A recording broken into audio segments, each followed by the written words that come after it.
Oh man, they lost 13 ships? That's rough for the convoy. Huh? They took down 7 U-boats. And they badly damaged 5 more. Wow. No, that is true. We do not see that. Wow. Yeah, me too. I wonder if it'll continue. Yeah, eye-opener. Huh. Okay, see ya. April 30th, 1943. In warfare, you very much want to deceive your enemy as to your intentions. Make him think you're going left when you're going right. Make him think zig when you're going to zag. There are many ways to achieve this, and we see one of them on display this week. It is the use of a planted corpse.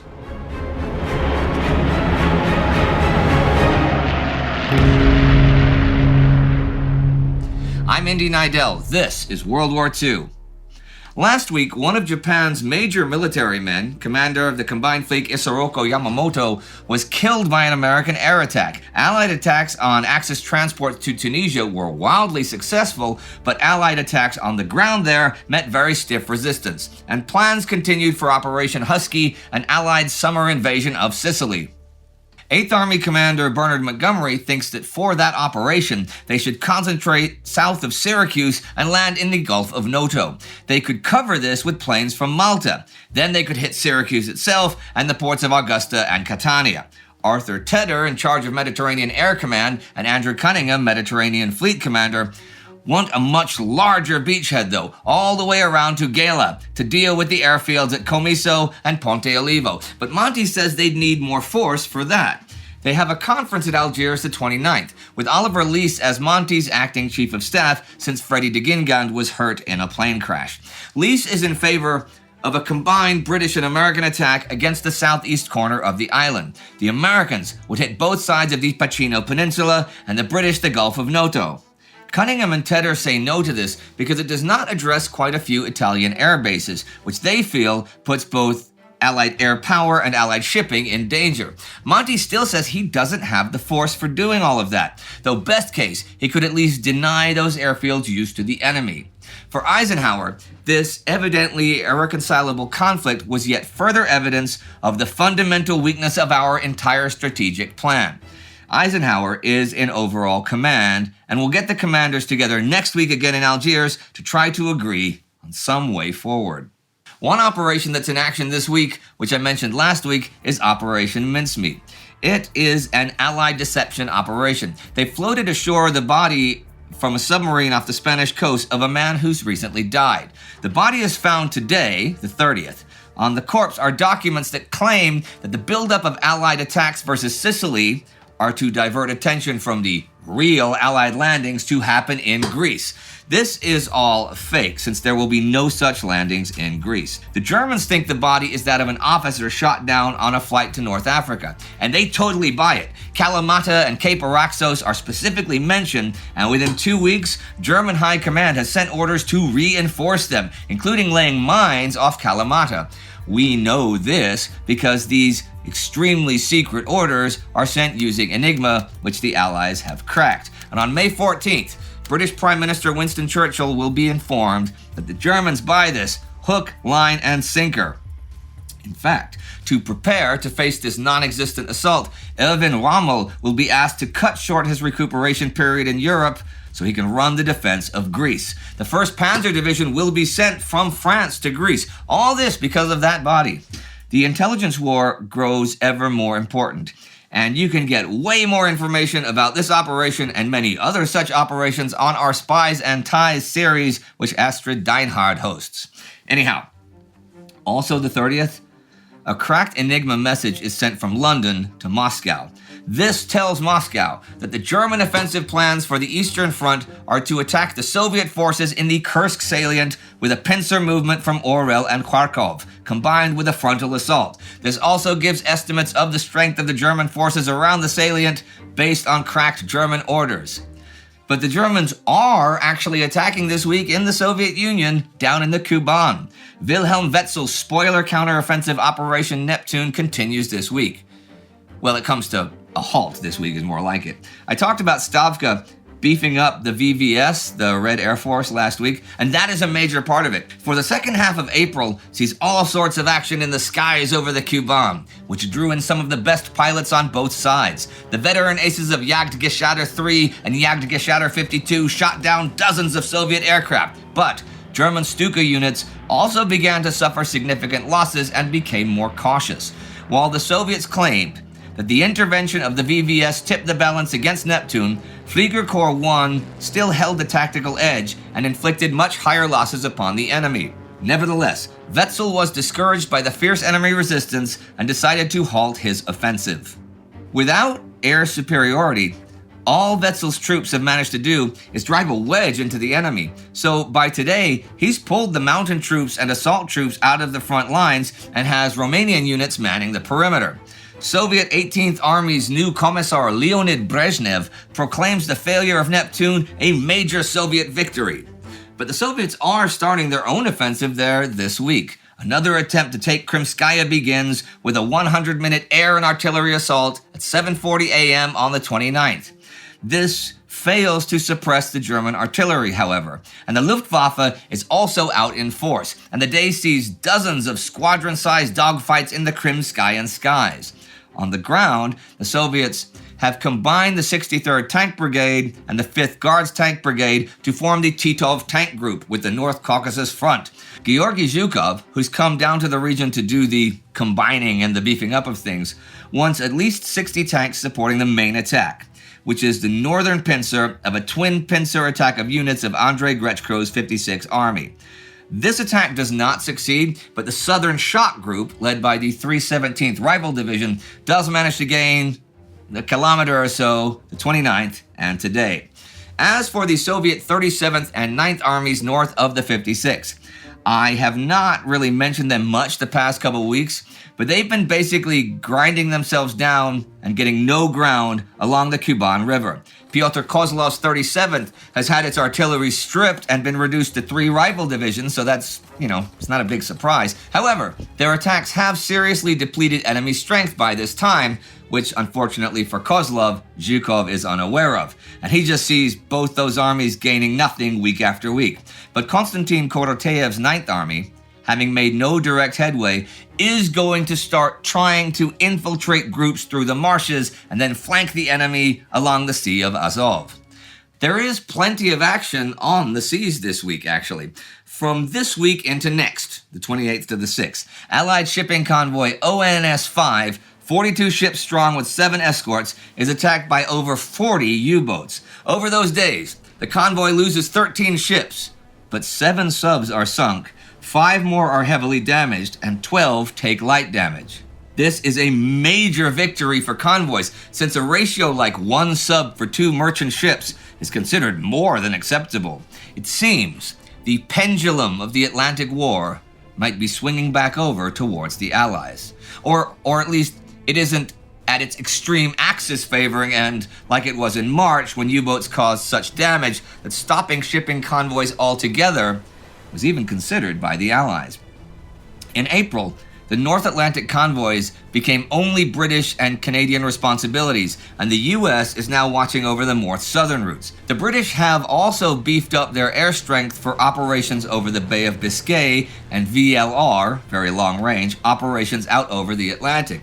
The Germans have 240 operational U-boats at the moment, and they sink 56 ships globally in April for 327,900 tons. Just 39 of those were in the Atlantic. They do lose 15 of their number for the month, and that convoy I just mentioned is perhaps the beginning of a new trend. It isn't just the Battle of the Atlantic that's turning towards the Allies. The fighting in Tunisia is. Well, it already has and began to do so quite some time ago. Montgomery is in Tunisia the 26th to see how the plans for his 8th Army offensive up Highway 1 along the coast are coming along. And his divisional commanders, Bernard Freiberg and Francis Tucker, are not happy about what they see is a plan that puts Monty's personal ambition ahead of strategic solidity. Apparently Monty, suffering from tonsillitis, says, "The big issues are so vital that we have got to force this through here." To which Corps Commander Brian Horrocks responds, Of course we can break through, but there won't be much left of your fine 8th Army when we have done it. To Montgomery's credit, and to the likely continued lives of many of his men, he realizes the futility of advancing straight towards Enfidaville, though it takes a stampede by the 56th Division on the 26th just after they enter the line for him to really do so. He was ready to let Anderson carry the fight by transferring 2 more divisions to 1st Army. The move would eliminate 8th Army from the race for Tunis and essentially end its role in the African campaign. Such was war. Well, as we saw, Kenneth Anderson launched his 1st Army offensive last week, but early this week the attacks by 9th Corps really run out of gas, and on the 26th he calls them off. However, Jebel El Rar, the second peak of Longstop Hill, finally falls the 26th. This does not mean 5th Corps can advance much further, however, for they too run out of steam, losing many men and machines. In fact, 29 of 45 tanks backing up the infantry are destroyed. But they are a small part of the 252 British tanks the Germans destroy between April 20th and 30th. By the 29th, 5th Corps' offensive has stalled completely, and they're still 40 kilometers from Tunis. Rick Atkinson writes that Operation Vulcan has cost 1 man for every 3 meters of ground gain. However, by now, at the end of April, Axis Commander Hans-Jürgen von Arnim has but 69 working panzers on the African continent. I mentioned Brian Horrocks, and there's a brief side note about him this week as well. John Crocker, commanding 9th Corps, is injured in a training accident this week, the 27th, and it is Horrocks who transfers over from 8th Army to take his command. Omer Bradley's American attacks also continued this week to the north towards Bizerta, and the fighting is savage day after day after day. By today, in fact, the 60th Infantry, they've come nearly 20 kilometers, which is halfway to Bizerta. Bradley sees Hill 609 as the linchpin of the Axis defenses. This is 5 kilometers north of Sidi Nasir on the American right, and it's named after its height, dominating all approaches from Beja to Matur. This hill is topped with a mesa some 500 by 800 meters wide. Anderson suggests just ignoring the hill and going around it, but Bradley thoroughly and patiently explains to him the 27th why that is just not possible. Given the job of taking the hill is Charles Ryder's 34th Division, still reeling from the losses they took at Fondouk Pass the other week. By midday the 28th, they've taken hills 435 and 490 from Sidi Nasir to Hill 609 and pushed back 4 German counterattacks. But it is not until today, the 30th, that 17 Sherman tanks head up the west slope of Hill 609 at dawn, with infantry following behind. By mid-afternoon, they have reached the summit and brung in reinforcements. The Germans will counterattack tomorrow, but these attacks are pretty weak and easily repulsed. And as Bradley had guessed, this does unhinge the entire defense in the region, and the enemy is pulling back to the far side of Matur to the north. And here are 2 notes to end April 1943. During the month, the rounding up of new forced labor for the Germans in occupied Western Europe steps up. At the beginning of April, 250,000 people were at work building the Atlantic Wall.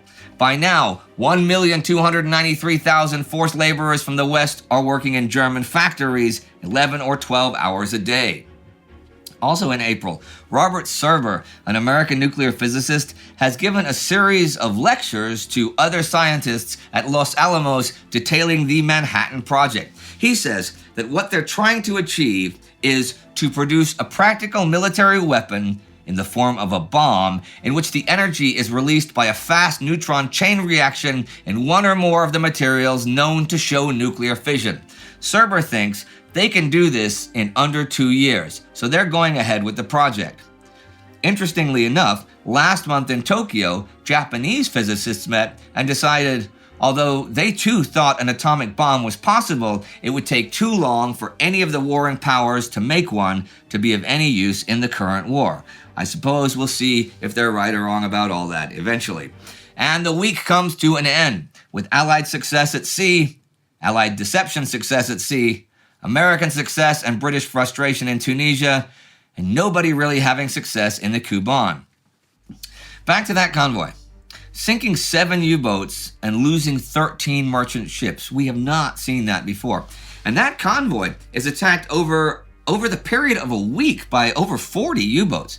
To be fair to my timeline here, except for one convoy ship, all of the losses actually happened next week. But I wanted to cover it all now. How was this convoy, unlike any before it, able to protect itself and inflict such damage on the enemy? Well, it isn't just one thing like a new piece of tech. It's really a convergence of technology and resources. In mid-March, U.S. President Franklin Roosevelt ordered Naval Chief Ernest King to send 60 B-24 Liberator bombers from the Pacific Theater to fight the U-boats. They are certainly making their appearance known. That order, by the way, is one of only 2 direct orders FDR makes during the war. The other being that Operation Torch last fall was to take precedence over all other operations. ASV Mark III radar has also appeared on the scene over the spring, and H-2S centimetric radar for sea scanning is small enough to be carried in planes armed with depth charges. And the first merchant aircraft carriers, MACs, are very soon to enter service. These are simply tankers or grain transports that have had a flight deck added to them so they can both carry supplies and perform anti-submarine operations. That's going to likely help the convoys even more. The Allies already have the supply advantage as things are, even losing hundreds of ships for millions of tons of shipping each year. If they were not losing all that shipping, if they had the security of basic freedom of the seas, that advantage would be simply insurmountable. Perhaps one day we'll look back and see this convoy battle as a major turning point in the war. Remember when we did our 5-hour minute-by-minute coverage of Pearl Harbor, which was another main turning point of the war? Well, it is right here for you to refresh your memory, and it's awesome, and you guys paid for it. Well, those of you in the Time Ghost Army did, and since the rest of you want more of that sort of epic coverage, you should join the Army at timeghost.tv or patreon.com, like these newest commissioned officers have done. And Autumn Sontag is our Time Ghost Army Member of the Week this week. That could be you. See you next time.